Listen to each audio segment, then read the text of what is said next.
এখন বুয়েটের ছেলেমেয়েরা যে আন্দোলন করছে সেখানে 8 দফা দাবির 8ম দাবি হচ্ছে ছাত্র রাজনীতি নিষিদ্ধ করা, কিন্তু এরই মধ্যে পত্রপত্রিকায় বা বিভিন্ন সামাজিক মাধ্যমে এমনকি বিশ্ববিদ্যালয়ের শিক্ষকরা বলছেন যে আবার যদি ছাত্র রাজনীতিকে স্বাধীনভাবে চলতে দেওয়া যায় তাহলে হয়তো এই দলীয় প্রভাব মুক্ত হয়ে তারা তাদের নিজেদের মতো কাজ করতে পারবে। এই ব্যাপারে আপনার মন্তব্য জানতে চাচ্ছি। আর একটা ছোট্ট দুঃখের কথা বলি, সেটি হচ্ছে আপনাকে আমরা অত্যন্ত শ্রদ্ধা করি, ভালোবাসি, আপনাকে সবাই আশার প্রতীক, বাতিঘর ইত্যাদি বলেন। এটি আমাদের জন্য আনন্দের, কিন্তু একই সঙ্গে দুঃখেরও। কারণ যখনই যে ঘটনা ঘটে আপনাকে পুলিশকে নির্দেশ দিতে হয়, আপনাকে ফায়ার ব্রিগেডকে নির্দেশ দিতে হয়, আপনাকে ছাত্রলীগকে নির্দেশ দিতে হয়। সকল কিছু কেন আপনাকে করতে হবে? তাহলে আপনার রাষ্ট্রযন্ত্র, প্রশাসন কী করছে? সকল ক্ষেত্রে যুবলীগের ক্যাসিনোর উদ্ধার করার জন্য আমরা শুনি যে প্রধানমন্ত্রী নির্দেশ দিয়েছেন। সকল কিছুর নির্দেশনা প্রধানমন্ত্রীর দপ্তর থেকে কেন আসতে হয়? আচ্ছা, ধন্যবাদ মাননীয় প্রধানমন্ত্রী। ধন্যবাদ। আমি একটা জিনিস আমি বুঝতে পারি না, এই প্রশ্নটা কেন বারবার আসে, আর এই প্রশ্নটা বারবার আসবে কেন? আমি সরকার প্রধান, অবশ্যই দায়িত্ব তো আমার আছেই। এখন আমি তো ঘুমিয়ে ঘুমিয়ে দেশ চালাই না, আসলে আপনাদের বদ অভ্যাস হয়ে গেছে। কারণ এর আগে তো দেখছেন যে দুপুর 12টা পর্যন্ত ঘুম দিয়ে উঠে তারপরে রাত 2টা পর্যন্ত জেগে থেকে দেশ চালাতো, সেটা তো দেখেছেন। তো ওই জন্য অভ্যাসটা খারাপ হয়ে গেছে। মাথা থাকলে মাথা ব্যথা তো হবেই। এখন আমি একটা সরকার প্রধান, খুব স্বাভাবিক আমি মনে করি যে কখন কোথায় কি হচ্ছে না হচ্ছে সেটা নজর রাখা এটা আমার দায়িত্ব, আমার কর্তব্য। আমাকে যদি প্রশ্ন করেন এটা আমি নিজেই করি, এটা কেউ না যে আমাকে এসে চাপিয়ে দিচ্ছে। আমি আমার নিজের অনুভূতি থেকেই আমি করি। আমাকে কে এসে কখন কি বলবে, কে এসে কি করবে, ওই চিন্তা করি না। আমি মনে করি এটা আমার, এই রাষ্ট্র, এই দেশ আমার দেশ, এই দেশের মানুষ আমার দেশের মানুষ, তাদের ভালো মন্দ দেখার দায়িত্ব আমার। আমি যতক্ষণ পারি আমি নজরদারিতে রাখি, আমি চেষ্টা করি তাদের ভালো মন্দ দেখতে। তো এইটা নিয়ে এত প্রশ্ন কেন আসে আমার এটাই বোধগম্য হয় না। তবে এতক্ষণে আপনার কথা পড়ে ওইটা আমার মনে আসলো হঠাৎ যে এর আগে আপনারা তো যে ঘুমিয়ে রাষ্ট্র চালানো দেখছেন, দেখে দেখে আপনাদের অভ্যাসই খারাপ হয়ে গেছে। ওটাই অভ্যাস হয়ে গেছে আমার যেটা মনে হচ্ছে। ওই যে আমি সে যদি বলতাম ও হো এই পানির কথা আমি তো ভুলেই গেছি, তাহলে আমরা খুব খুশি হতো, তাই তো? আচ্ছা, আর একটা বলে রাখি, একটা কথা আপনি ঠিকই বলছেন, ছাত্র রাজনীতি আসলে ছাত্রলীগের জন্ম কিন্তু আওয়ামী লীগের আগে। যখন ভাষা আন্দোলন জাতিপিতা শুরু করলেন, তিনি মনে করেন আমাদের ছাত্র সংগঠন একান্ত দরকার, তখন তিনি ছাত্রলীগ প্রতিষ্ঠা করলেন। এবং এই ছাত্রলীগ সহ অন্যান্য যে দলগুলি ছিল এবং তমদ্দুন মজলিস তাদেরকে নিয়ে কমিটি করে এই যে রাষ্ট্রভাষা বাংলা এই দাবিতে সংগ্রাম শুরু করেন। 49 সালে এসে আওয়ামী লীগ গঠন হয়। ছাত্রলীগ সবসময় একটা আলাদা স্বাধীন সংগঠন হিসেবেই ছিল এবং বাংলাদেশের প্রত্যেকটা রাজনৈতিক দল, কমিউনিস্ট পার্টি বাদে, কমিউনিস্ট পার্টির যে অঙ্গ দলগুলি তারা কিন্তু রিলেটেড, কিন্তু আওয়ামী লীগের থেকে ছাত্র সবসময়টা স্বতন্ত্র সংগঠন হিসেবেই ছিল। তবে হ্যাঁ, অবশ্যই এরা যেহেতু ছাত্র, তাদের গাইডলাইন দিতে হয়, তাদের নির্দেশ দেওয়া, এটা তো মূল দল দেবেই, কারণ এটা নীতি আদর্শের ব্যাপার। রাজনীতিটা জিয়াউর রহমান আসার পরে আসলে পলিটিক্সটা তো নষ্ট করার যে নষ্ট পলিটিক্স যেটা, সেটা তো আইয়ুব খান শুরু করে দিয়েছিল, আবার জিয়াউর রহমান এসে শুরু করলো একইভাবে।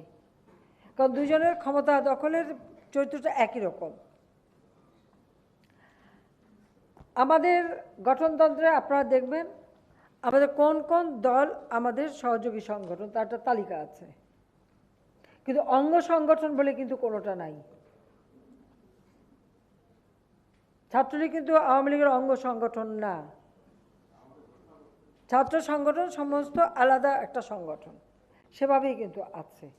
আর ছাত্র রাজনীতি ব্যান্ডের কথা বলেন, তো আসলে এই দেশের প্রতিটি সংগ্রামের অগ্রণী ভূমিকা কিন্তু ছাত্ররাই নিয়েছে এবং ছাত্র, যেটা আমি বললাম যে সেই ছাত্রলীগ করা থেকে কিন্তু আমাদের ভাষা আন্দোলন। এখন এই যে একটা সন্ত্রাসী ঘটনা বা এই ধরনের ঘটনা ঘটেছে। অনেক অনেক শিক্ষা প্রতিষ্ঠানে তো সংগঠন করা নিষিদ্ধ আছে। বুয়েট যদি মনে করে তারা সেটা নিষিদ্ধ করে দিতে পারে, এটা তাদের উপর। কিন্তু একেবারে ছাত্র রাজনীতি ব্যান করে দিতে হবে, এটা তো মিলিটারি ডিক্টেটরদের কথা। আসলে তারাই সেই তো সবসময় politics ban, student politics ban, রাজনীতি ব্যান, তারা তো তারাই করে গেছে। কিন্তু আমাদের দেশের নেতৃত্ব কিন্তু উঠে এসেছে ওই স্টুডেন্ট পলিটিক্স থেকেই। আজকে যে বললেন যে আমি দেশের সব দিকে নজর দিয়ে কাজ করি, একা আমি কেন করি? আমি ছাত্র রাজনীতি করেই কিন্তু এখানে এসেছি। এই জন্য দেশের ভালো মন্দ চিন্তাটা আমার মাথায় ওই ছাত্র জীবন থেকেই আছে বলে আমরা দেশের জন্য কাজ করতে পারি। কিন্তু যারা উড়ে এসে বসে, তারা আসে ক্ষমতাটাকে উপভোগ করতে, তাদের কাছে তো দেশের ওই চিন্তাভাবনা থাকে না। রাজনীতির এটা একটা শিক্ষার ব্যাপার, ট্রেনিংয়ের ব্যাপার, জানার ব্যাপার। সেটা ওই ছাত্র রাজনীতির থেকেই কিন্তু ধীরে ধীরে গড়ে ওঠে, সেই মন মানসিকতাটা গড়ে উঠবে।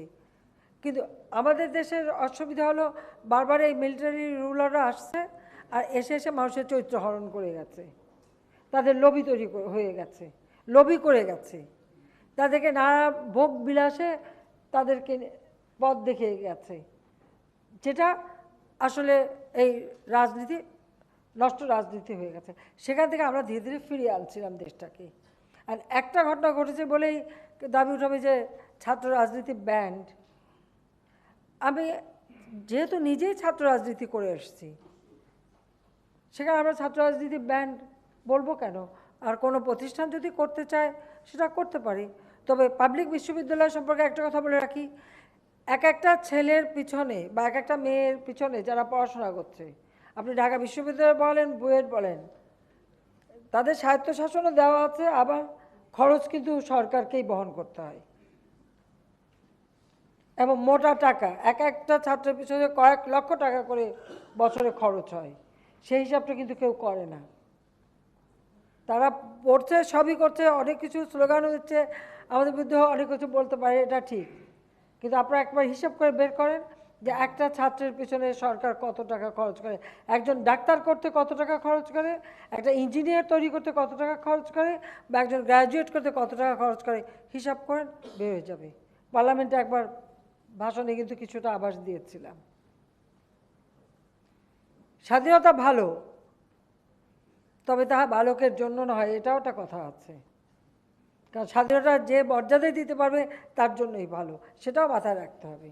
তো হঠাৎ এই ব্যান্ড করার কথা, ঠিক আছে, বুয়েটের ছাত্র আসছে, বুয়েট সিন্ডিকেট আছে, বুয়েটের কমিটি আছে, তারা যদি মনে করে তারা বন্ধ করে দেবে, এখানে আমরা তো কোনো রকম হস্তক্ষেপ করবো না।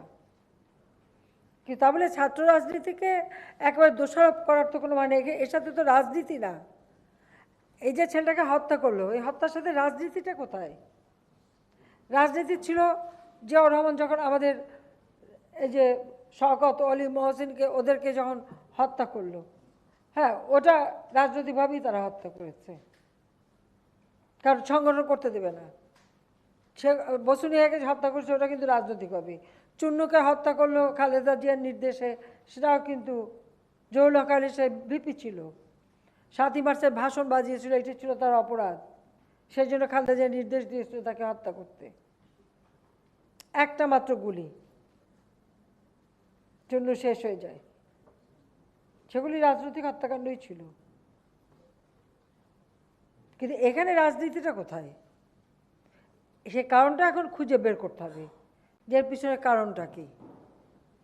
আর সেই সাথে সাথে আমি আমাদের আইন শৃঙ্খলা রক্ষাকারী সংস্থাকে বলবো, যখন এই ঘটনা একটা জায়গায় ঘটেছে এবং যখন দেখা গেছে ওখানে এই যে এক রুম নিয়ে বসে জমিদারি চাল চালানো, তাহলে প্রত্যেকটা শিক্ষা প্রতিষ্ঠান, প্রতিটি হল, সব জায়গায় সার্চ করা দরকার, যে কোথায় কি আছে না আছে খুঁজে বের করা, এবং এই ধরনের কারা মানে মাস্তানি করে বেড়ায়, কারা এই ধরনের ঘটনা ঘটায় সেটা দেখা।